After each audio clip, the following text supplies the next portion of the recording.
अस्सलाम वालेकुम। उम्मीद है आप सब लोग खैरियत से होंगे, खुश खुर्रम होंगे और अपने फ्यूचर को बेहतर से बेहतर बनाने के लिए भरपूर कोशिशें भी कर रहे होंगे। बेसिक सेल्स कॉल प्रोसीजर के अंदर हमने तकरीबन चीज़ें डिस्कस की हैं हमने प्रेजेंटेशन के अंदर। इस वीडियो के अंदर हम जो ऑब्जेक्शन हैंडलिंग होती है कस्टमर के साथ वो बहुत इंपॉर्टेंट होती है। ऑलरेडी हमने डिस्कस भी किया है कुछ हमने, लेकिन इसमें जो कुछ रूल्स हैं जो मैं डिस्कस करना चाहूँगा, जो कुछ गाइडलाइंस हैं जो मैं देना चाहूँगा आप लोगों को। देखें, जब आप प्रेजेंटेशन दे रहे होते हैं अपने प्रोडक्ट की, आपने उससे ऑर्डर कलेक्ट कर लिया और जो चीज़ें उसके पास कम हैं, जो ऑलरेडी वो रखता है, और आपने उसको ब्रीफ करके आपने ऑर्डर उसका भी कलेक्ट कर लिया आपने। उसके बाद आप उसको नई प्रोडक्ट सेल करने के लिए उसको ब्रीफिंग देते हैं और उसको अपनी प्रोडक्ट के फीचर्स बता रहे होते हैं, उसके उसके बेनिफिट बता रहे होते हैं, उसके मार्जिन बता रहे होते हैं। तो इन सब चीज़ों को दरम्यान देखें, दुकानदार आपको बार बार रोक रहा होता है, बार बार आपको निगेट कर रहा होता है, बार बार आपको मतलब गलत साबित करने की कोशिश कर रहा होता है, क्योंकि उसको चीज़ नहीं चाहिए होती। याद रखिएगा कि जब दुकानदार को कोई कस्टमर को जब कोई चीज़ नहीं चाहिए होती तो वो आपको बार बार गलत साबित करने की कोशिश करेगा, बार बार वो आपको टोकेगा, बार बार आपको जो है ना वो आपको झुटलाने की कोशिश करेगा, या वो हकीकत से पीछे हट जाएगा, या गैर ज़रूरी कमेंट्स पास करेगा कि यार कि आप गलत कह रहे हैं, इस तरीके से नहीं होता, ये चीज़ इस तरह है। याद रखें कि कस्टमर से आपने एक अच्छा जो सेल्समैन होता है वो गुड लिसनर होता है, वो सुनता है, ज़्यादा सुनता है। और जब भी कस्टमर कोई अपना पॉइंट ऑफ व्यू दे, कोई भी आपको ऑब्जेक्शन उसका हो, आपने बड़े बड़े गौर से उसको सुनना है। आपने उसको, आपको पसंद आया नहीं है पसंद आया, आपने उसको सुनना ज़रूर है। देखिए, इसका फ़ायदा ये होगा कि उसकी एक अंदर एक कस्टमर की एक ईगो होती है, ध्यान में रखिएगा। उसके अंदर जो है ना, ये कहते हैं कि उसके अंदर एक थोड़ा सा एक वो अपर हैंड होता है, उसको आप कहें तो थोड़ा सा बाज़ वक़्त प्राउडी कस्टमर्स भी होते हैं, क्लाइंट्स होते हैं। मतलब उनके अंदर जो है वो एक कहें कि थोड़ा बहुत बाज़ वक़्त तकब्बुर भी होता है, मतलब बाज़ वक़्त क्योंकि वो ड्राइविंग सीट पे बैठे होते हैं। और मैंने कहा ना, कुछ कस्टमर तो बाज़ वक़्त ऐसा भी होता है, वो अपने आप को समझते हैं कि शायद अगले बंदे का कोई रिस्क भी जो है ना उसी के हाथ में है, नाउज़ुबिल्लाह। बट ये कि एक अच्छा सेल्समैन होता है, देखें, वो चीज़ों को सुनता है, वो सुनता है और फिर उसके हिसाब से अपनी स्ट्रेटजी बनाता है और फिर उसको काउंटर करने की कोशिश करता है। यही सेल्समैनशिप है, याद रखिएगा। ये नहीं कि आपको किसी ने झुटलाया, किसी ने आपको कोई नेगेटिव कमेंट पास किया और आप रैश हो गए और आप उल्टा उसको जो है ना डिग्रेड करना शुरू कर दिया आपने कस्टमर को। याद रखें, customer is always right. Customer, ये जहन में रखना है कि कस्टमर को कभी भी आपने गलत साबित करने की कोशिश नहीं करनी है, इवन वो गलत भी हो। ध्यान में रखिएगा इस बात को कि कस्टमर बाज़ औक़ात गलत होता है, उसकी इन्फॉर्मेशन बहुत लिमिटेड होती है बाज़ औक़ात, या वो कोई चीज़ को ऐसा बैकग्राउंड मिला हुआ होता है, या बाज़ औक़ात वो उसको इन्फॉर्मेशन नहीं होती, वो गलत होता है। लेकिन आप उसको ये कोशिश ना करें कि वो गलत है। इससे क्या हुआ कि देखें, उसकी ईगो हर्ट होती है, उसकी जो उसके अंदर की जो एक इनर सेटिस्फैक्शन है ना, वो उसको नहीं मिल सकेगी।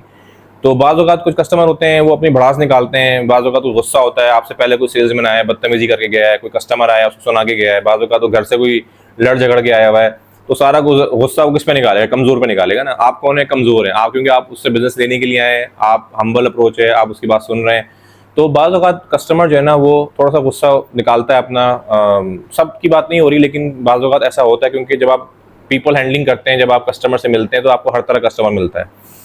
मतलब मेरे करियर में ऐसा भी हुआ है कि बाज़ औक़ात दुकानदारों ने नहीं सुनी बात को, और बाज़ औक़ात उन्होंने कहा यार बस नहीं सुननी बात, आप जाएँ, जा सकते हैं यहाँ से आप ना। तो आपने देखें कि कॉन्फ्लिक्ट खड़ा नहीं करना, आपने एक तो मुस्कुरा के बात करनी है। आपकी देखें जो मुस्कुराहट होती है आपकी जो कस्टमर के साथ, मैंने आपसे शुरू में कहा कि देखें, जब सेल्स कॉल प्रोसीजर होता है, इसमें आपकी जो ट्रस्ट बिल्डिंग होती है ना, शुरू का जो फेज़ होता है वो बड़ा इंपॉर्टेंट होता है, जिसमें मैंने आपको समझाया था कि आपने जाके आपने जो गुड जेस्चर वाले जो काम है, जो कि उसको पसंद है, कि आप जाके उसकी मर्चेंडाइजिंग कर रहे हैं, आप जाके उसको पीओएस लगा दिया, आप जाके माल निकलवा के साफ करके रख दिया। मैं यकीन करें कि मैं एक ज़माने में जब सेल्समैन था, मैं अपने हाथ में अपने बैग में, अपने जेब में डस्टर रखता था, ताकि कस्टमर का प्रोडक्ट साफ करके लगाऊं। बाज़ औक़ात हाथ भी काले होते थे हमारे, कि हम जब शॉप से बाहर मर्चेंडाइजिंग करके निकलते थे बाहर से, तो बाकायदा उससे पानी मांगते थे, आपके हाथ धोने हमने। तो उससे वो दुकानदार के दिल में आपकी रिस्पेक्ट बढ़ती है, वो आपको जो बाज़ औक़ात कोई गैर ज़रूरी, बाज़ औक़ात आपकी कमी कोताहियों को भी वो नज़रअंदाज कर देता है। मैं लिटरली इस चीज़ की विटनेस हूँ कि जब आपका एक ट्रस्ट बिल्ड हो जाता है कस्टमर के साथ, आपकी कोई जेन्युइन गलती भी होती है ना, तो कस्टमर उसको बाज़ औक़ात नज़रअंदाज करता है, चलो कोई बात नहीं यार, छोड़ो यार, चलो कोई बात नहीं, लास्ट टाइम यार आप मुझे गलत चीज़ बता के गए। बाज़ औक़ात ऐसा होता है कि कोई रेट गलत बता दिया आपने, हो जाती है गलती बाज़ औक़ात, कि आपको रेट्स का नहीं पता, या रेट बढ़ गए आपने, या रेट कम हो गए आपने उसको पुराने रेट बता दिए उसको, आपने जब नेक्स्ट टाइम आए तो उसने बोला यार देखो आपने मुझे गलत बता के गए हो। तो 10 तरह के कॉन्फ्लिक्ट होते हैं। लेकिन देखें, जब आपकी हम्बल अप्रोच होगी, आपकी सुनने वाली अप्रोच होगी, आपकी एक पॉजिटिव और एक कहते हैं कि सुलझे हुए इंसान वाली अप्रोच होगी, तो देखें कभी भी देखें झगड़ा नहीं होगा। तो जब ऑब्जेक्शन हैंडलिंग हो तो कस्टमर को सबसे पहला तो मेरी आपको ये गाइडलाइन है कि आपने सुनना है उसको, आपने चाहे वो गलत बात कर रहा हो चाहे वो सही बात कर रहा हो, आपने उसको बड़ा गौर सुनना है, उसको ये फीलिंग हो गया यार ये बंदा मुझे इंपॉर्टेंस दे रहा है मुझे ये। तो एक तो उससे फ़ायदा ये हुआ कि उसके जो अंदर की जो भड़ास है, उसके अंदर की जो गर्मी है, उसके अंदर की जो भी गुस्सा है वो निकल जाएगा उसका। तो उसके बाद वो ज़रा थोड़ा सा ठंडा हो जाएगा, ज़रा पीस में आ जाएगा थोड़ा सा ना। तो अब आप फिर आपने उसको अपनी बात शुरू करनी है कि यार देखें आपने ये बात की। अच्छा, उसका जो सबसे अच्छा तरीका होता है कि जो उसके मसाइल हैं जो कि रिजॉल्वेबल हैं, जो कि आपके हाथ में, वो तो आप फ़ौरन उससे कमिटमेंट करें, फ़ौरन मसले को हल करें। जैसे फॉर एग्जांपल है कोई डैमेज है एज़ पर पॉलिसी है और बड़ा गुस्से में है कि यार कि ये तुम्हारा डैमेज ही पड़ा हुआ है, तुम्हारा यार माउस कट भी मेरे पास पड़ा हुआ है, तुम उठा नहीं रहे हो मेरे पास है, ये क्या मसला है यार, ये वाला देखो आपने मुझे कलर गलत भेज दिया, मुझे आपने जो प्रोडक्ट है उसमें कलर होते हैं यार, आपने ये कलर गलत मुझे भेज दिया और आप सिर्फ चेंज करवाना है आपने उसको। या एक प्रोडक्ट है जो कि आपके पास ज़्यादा आ गई है और आपके पास गलत आ गई है, यार देखो मैंने लिखवाया कुछ था कुछ और आ गया। ये वो चीज़ें जो कि आप आराम से कोऑर्डिनेशन करके एज पर पॉलिसीज़ को हल कर सकते हैं कि आपने कोई एक्सचेंज करानी है कोई चीज़ आपने, या कोई डैमेज है एज पर पॉलिसी है वो आपके हाथ में है, आप उसको चेंज करवा सकते हैं। हाँ, माउस कट है आपके हाथ में नहीं है, कंपनी की पॉलिसी नहीं है, या कोई ऐसा कोई एक्सपायरी है जो आपके हाथ में नहीं है। तो इसके ट्रिक ये है कि सबसे पहले जो चीज़ें आप उसका मसाइल हल कर सकते हैं, फ़ौरन से पहले उसके मसाइल को हल करने की कमिटमेंट भी करें और करवाएं भी आप। और जो बाकी चीज़ें हैं उसमें उसको मना ना करें, कोशिश करें कि उसको समझाने की कोशिश करें कि यार देखें ये 2 चीज़ें, ये पॉलिसी आपको पता नहीं होती है, मैं कोशिश करता हूँ कि मैं कुछ ना कुछ इसका कोई हल निकालने की कोशिश करते हैं। हाँ, उसको हाँ, अगर वो नहीं हो सकती तो कम से कम हामी ना भरें, लेकिन आप उससे थोड़ा टाइम ले लेंगे, यार देखो ये चीज़ उसको रियलाइज़ करवाएंगे, देखो यार ये माउस कट है, या ये देखें ये कोई चीज़ ऐसी है एक्सपायरी है, देखो कंपनी की पॉलिसी ने आपको बता के दी थी कि देखो यार ज़्यादा लिखवा रहे हो, और आप ये जो है, और ये प्रेजेंटेशन के अंदर ये बड़ी इंपॉर्टेंट चीज़ होती है कि आपने जो कंपनी की पॉलिसी के मुताबिक उसको गाइड भी करना होता है। क्या देखें आप ये मंगा रहे हैं, कंपनी की पॉलिसी है, डैमेज के हवाले से ये पॉलिसी है, एक्सपायरी के हवाले से ये पॉलिसी है, एक्सचेंज के हवाले से ये पॉलिसी है। ज़्यादातर फार्मों में बहुत होता है कि फार्मों में एक्सपायरीज बहुत आती हैं। फूड आइटम के अंदर जो है माउस कट बहुत निकलता है, पहले ही बता देंगे देखिए माउस कट की कंपनी की पॉलिसी नहीं है, ताकि वो आपसे रिक्वेस्ट कर सके, आपको फोर्स ना कर सके। अगर आप उससे भी गलत कमिटमेंट कर लेंगे, नहीं यार मैं सब कुछ डालूंगा, बाज़ का सेल्समैन मैंने देखा है बड़े बड़े मतलब झूठ बोल देते हैं कि यार कि मैं तुम्हारा सब कुछ कर दूंगा बस, वो बाद में होता ही है कि वो सेल तो उनको मिल जाती है उस वक्त, लेकिन बाद में जो है वो फिर उनके लिए वो अजाब बन जाता है उनके लिए, वो बाज़ वो कस्टमर से हैंडल नहीं होता। तो देखिए हमेशा कस्टमर से आप कहते हैं कि आपने कड़वी बात भी जो है ना आपने शुगर कोटेड उसको बतानी है, ठीक है, ताकि जो है ना वो उसको एक सेल्समैन की खासियत होती है कि वो बुरी बात को भी जो है ना वो इस तरीके से बताता है कि वो उसको मतलब उसको फील नहीं होता कि यार ये मेरे नुकसान की बात है और मुझे बता रहा है, फ़ायदे की बात तो कुछ भी सुनेगा आपसे वो कि स्कीम है, डिस्काउंट है, चीज़ें हैं, लेकिन वो आपसे स्टॉक मंगा भी लेगा, भर के मंगा लेगा, पूरी गाड़ी, एक गाड़ी मंगानी है 2 गाड़ी मंगा लेगा आपसे वो, लेकिन जब उसमें कोई चीज़ ख़राब होगी, कोई चीज़ उसमें आउट ऑफ पॉलिसी हो जाएगी तो वो फिर आपको शिकायत भी करे। तो ये आपका काम है कि आप उसको प्यार मोहब्बत से एक अच्छे एक रीज़नेबल वे में समझा दें, और ऑब्जेक्शन हैंडलिंग में कभी भी उसे लड़ाई ना करें। और सबसे पहले ट्रिक ये है कि जो उसके मसले हल हो सकते हैं सबसे पहले वो तो हल करवाएं उसके आप ही, और उसके बाद जो जो मसाइल रहते हैं उसको प्यार मोहब्बत समझाने की कोशिश करें। और समझता है दुकानदार बाज़ों का शुरू में अपनी भड़ास निकालता है और रियलाइज़ होता है उसको बाज़ों का, तो अगर तो आपके पास कोई टूल है, कोई आपके सीनियर से बात करके अच्छा बड़ा कस्टमर है जो कि आप समझते हैं कि कोई एक्स्ट्रा उसको फेवर दे के कर सकते हैं, तो अपने अच्छे कस्टमर को कभी भी देखें लूज़ नहीं करना है आपने। कोई भी देखे कंपनी का मैनेजर, कोई भी कंपनी अपने अच्छे कस्टमर को कभी भी लूज़ नहीं करती। और स्पेशली फूड इंडस्ट्री के अंदर देखें, अगर कोई कस्टमर है आपका तो वो ज़्यादातर अपनी जो गलतियाँ होती हैं वो सेल्समैन की गलतियाँ होती हैं, जिसमें से मिसकमिटमेंट की होती है, या उसने एक चीज़ है जो कि टाइमली नहीं उठाई, पता चला कि वो रिप्लेसमेंट की चीज़ थी लेकिन टाइमली ना उठाने की वजह से वो चीज़ डैमेज में कन्वर्ट हो गई, डैमेज के बाद माउस कट में कन्वर्ट हो गई। तो ये गलतियाँ मोस्टली जो मैंने देखा 95% जो केसेस होते हैं उसके अंदर ज़्यादातर जो है देखिए कंपनी के नुमाइंदे की गलती ही होती है। कस्टमर तो देखें उसको तो तमाम कंपनियों के साथ ट्रीट करता है, उसमें बहुत सारी कंपनीज होती हैं जो कि जायज़ नाजायज़ उसकी बातें सुन भी रही होती हैं, मान भी रही होती हैं, तो उसको वो आदत पड़ी भी होती है। लेकिन जो अच्छे सेल्समैन होते हैं वो अपने कस्टमर को जो है वो कभी भी डी ट्रैक नहीं होने देते, उनको गाइड करते रहते हैं अपनी। मैंने आपसे कहा कि अगर आप मॉडर्न ट्रेड में भी काम कर रहे हैं तो आपको पता होना चाहिए कि वेयर हाउस में क्या पड़ा हुआ है, उसके बाद डैमेज कितना है, उसके पास एक्सपायरी की तो कोई नहीं निकल रही उसके पास, ठीक है। अगर नॉन फूड में भी काम कर रहे हैं तो आपको पता होना चाहिए कि यार ये अगर कोई ओवर स्टॉकिंग है तो आप उसको लिक्विडेशन प्लान बनाएं, उसके डिस्प्ले उसको आप कोशिश करें कि उसको उसकी लिक्विडेशन का कोई प्लान बनाए, कोई जगह स्पेस बनाए। बाज़ औक़ात ऐसा भी होता है कि कुछ ज़्यादा पड़ी होती है, आप कस्टमर को बताएंगे सर देखें एक्स्ट्रा स्टॉक ज़्यादा पड़ा हुआ है, आप इसकी कोई एक्स्ट्रा डिस्प्ले दे दें मुझे आप, ताकि मैं इसको एक्स्ट्रा लगाऊं और उसकी सेल बढ़े और आपका स्टॉक लिक्विडेट हो। तो मतलब उसको आप उसका सोल्यूशन बताएं जो कि एक प्रैक्टिकल सोल्यूशन है, रादर कि उसको उठा के हम एक मरतबा भर दिया, हमने एक्सपेंस किया उसको सेल करने के लिए, फिर हमने जो एक्सपेंस कर रहे हैं उसको उठाने के लिए। तो ऐसा नहीं होना चाहिए। ये मोस्टली मैंने देखा है कि इसमें जो लापरवाही होती है वो कंपनी की नुमाइंदगी होती है। कस्टमर देखें कोई भी आपको कैश जब देगा तो वो कभी भी आपको नुकसान के लिए कैश नहीं देगा, या कोई आपको स्टॉक परचेज करेगा तो नुकसान के लिए नहीं करेगा। वो आपकी कोई अगर कोई एक्स्ट्रा स्टॉक परचेज कर रहा है, कोई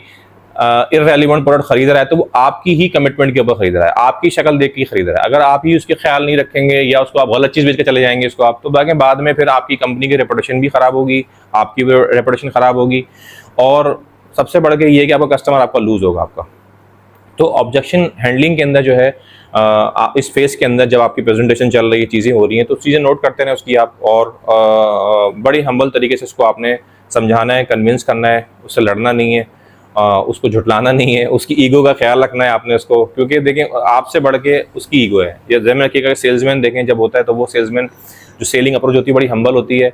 और सर झुका के आपको सेल करनी होती है। सेल्स के अंदर कभी भी आप देखें, अगर आप कोई बदज़बान है, कोई आप जो है बहुत ही ज़्यादा कोई बदतमीज़ी से बात करने वाले हैं, ठीक है, तो देखें दुकानदार कभी भी आपको बिजनेस क्या आपसे वो ज़्यादा मजबूरी होगी उसकी कि प्रोडक्ट आप ऐसा लेके जा रहे हैं कि वो मजबूरी है कि उससे नहीं ले सकता,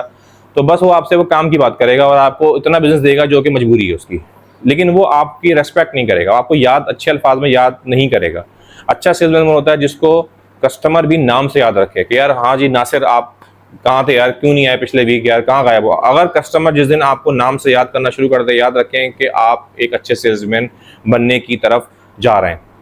अगर वो आपको नाम से याद रखता है। मैं ये नहीं कहता कि आपके अगर पेरी में 50 कस्टमर हैं तो 50 के 50 आपको नाम से याद रखें, लेकिन एटलीस्ट जो आपके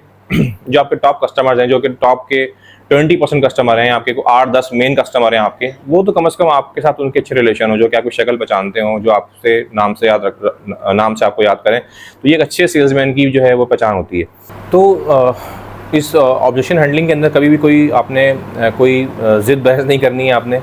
और मशवरा यही है कि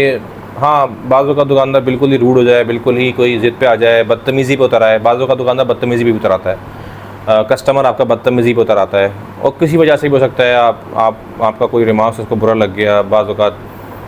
उसको कोई और मैटर है, तो आप वहीं फ्रीज़ करें और उस डिस्कशन को जो है ना, और कोशिश करें कि फ़र्दर उसको आगे एक गर्म डिस्कशन को जो है ना आप तो कोशिश करें इसको वहीं फ्रीज़ करें और वहीं ख़त्म करें, और दोबारा कोशिश करें उसको समझाने की, आप ना बाद में आके दोबारा से कोशिश करें। और सबसे बढ़ के एक चीज़ आपने ज़रूर जहन में रखनी है कि आपने ड्यूरिंग प्रेजेंटेशन, डिस्कशन और ड्यूरिंग जब आप कस्टमर से आपका इंटरेक्शन शुरू हो जाए, तो उस दौरान आपने जो है अपनी फुल अटेंशन आपने कस्टमर पे देनी है, क्लाइंट पे देनी है आपने। ये ना हो कि आप फ़ोन पे लगे हुए हो, आप कोई जो है किसी से डिस्कशन में लगे हुए हो, आप कोई मोबाइल में कोई फेसबुक चला रहे हो, कोई यूट्यूब का कोई आपने कोई वीडियो खोली हुई हो, आपने वो बात कर रहा हो, भले वो आपसे बात करे नहीं करे, लेकिन जब आपका नंबर जब बात कर रहे हो तो आप उस वक्त कोई कॉल भी आ रही हो तो आप काइंडली उसको कोशिश करें कि उसको जो है वो आप पास कर दें, कि यार मैसेज ड्रॉप कर दें कि मैं आपसे कॉल बैक करता हूँ आपको। बहुत कोई इंपॉर्टेंट डिस्कशन है, आपने बहुत ज़रूरी उठानी है कोई, तो दुकानदार से आप एक्सक्यूज़ करें, आप पूछ के यार मेरी बहुत ज़रूरी कॉल आ रही है, 2 मिनट दें ज़रा मुझे आप। लेकिन ये बहुत मजबूरी में करना है, क्योंकि आपको देखें बड़ी मुश्किल से टाइम मिलता है कस्टमर के साथ बात करने का, वो आपको टाइम दे रहा है, उसका टाइम बहुत कीमती है। आपने अगर दिन में कोई 40-50 कस्टमर विजिट करना है तो उसने कोई कम से कम रोज़ाना कोई 100 सेल्समैन को या 100 कंपनीज़ को उसने हैंडल करना होता है, तो उसके बाद बहुत टाइम की कमी होती है, और उसके टाइम का ज़्यादा ख्याल रखना है आपने ना, रादर के जो है ना आपने कोई अपनी कोई इंपॉर्टेंट कॉल या अपनी कोई डिस्कशन आपने करनी है। तो फ़िलहाल ऑब्जेक्शन हैंडलिंग के अंदर फ़िलहाल इतना ही।